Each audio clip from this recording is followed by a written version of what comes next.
Hi people. Yellowstone is finally back with the first 2 episodes of Season 4 available to watch on Paramount Network. The series' shocking Season 3 ending left us in doubt for months. However, with the release of these 2 episodes, we got to see who survived and who didn't.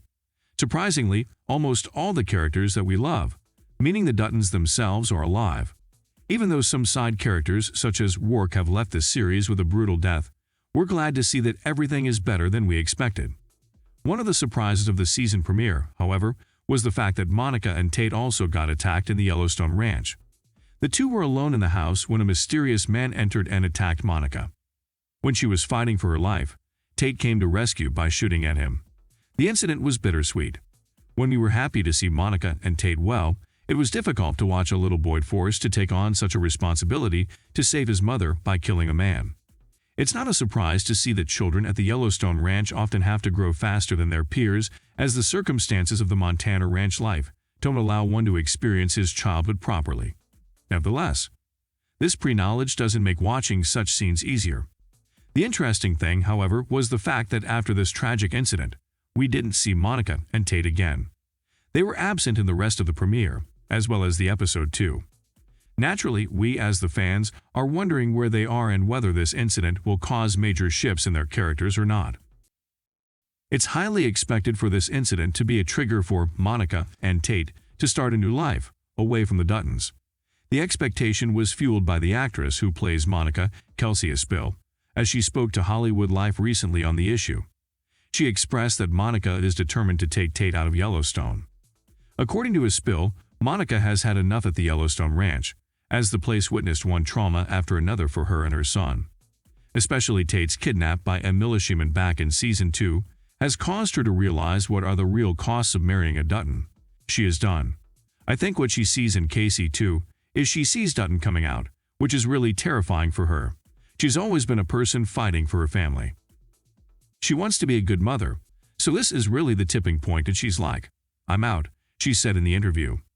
In episode 2 of the season, we saw John and Casey talking about what to do about the attackers. In that conversation, John told Casey that he is a good man, but even a good man has to do some bad things sometimes. These words are unwillingly acknowledged by Casey, as he is left with no other options. This dialogue showed us that Casey has to bring the Dutton side of him out and focus on taking the revenge of his family rather than being a good man that Monica loves. Aspill also signaled that even though in episode 3 we will see Monica and Tate in the Yellowstone ranch, the episode might witness some radical changes about the two, who are likely to leave the ranch for good this time. According to Aspill, Monica's character will drastically change this season, as the traumatic incident will cause her to grow even more while resenting the Duttons. In episode 3, we also expect to see Monica and Casey finally having a confrontation about the risks of siding with the Duttons. It seems like the already shaky marriage of Casey and Monica is reaching a critical point, which might cause their eventual breakup this season. Everyone on the show is fighting for their family, and they have very different ways of approaching it, as Aspill said on the issue. Although it's heartbreaking to see a marriage fall apart, in our opinion, this might be the right decision for Monica in the end, since she will probably reconnect with her roots by returning to her family and indigenous culture.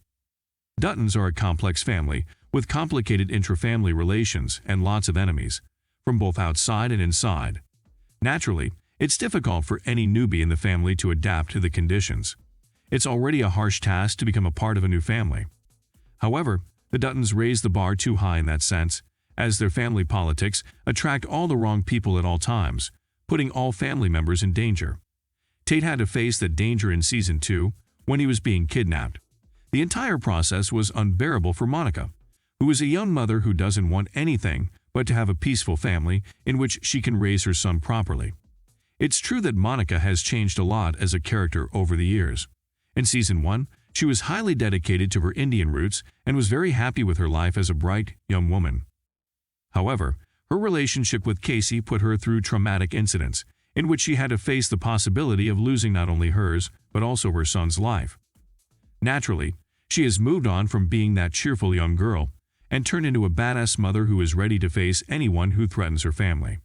Although Casey is also a great family man with high loyalty to his wife and son, he is also a Dutton filled with responsibilities. Therefore, he often struggles in which family to prioritize and fails to fulfill Monica's expectations from him. What do you think of Monica? Do you think she will leave Casey behind and move on to her life with Tate? How do you think Tate will approach the idea of being away from his father? Is Casey strong enough to be there for both Monica and the Duttons? Let us know what you think in the comments below, and don't forget to like, subscribe, and share the video. Thank you for watching. See you soon.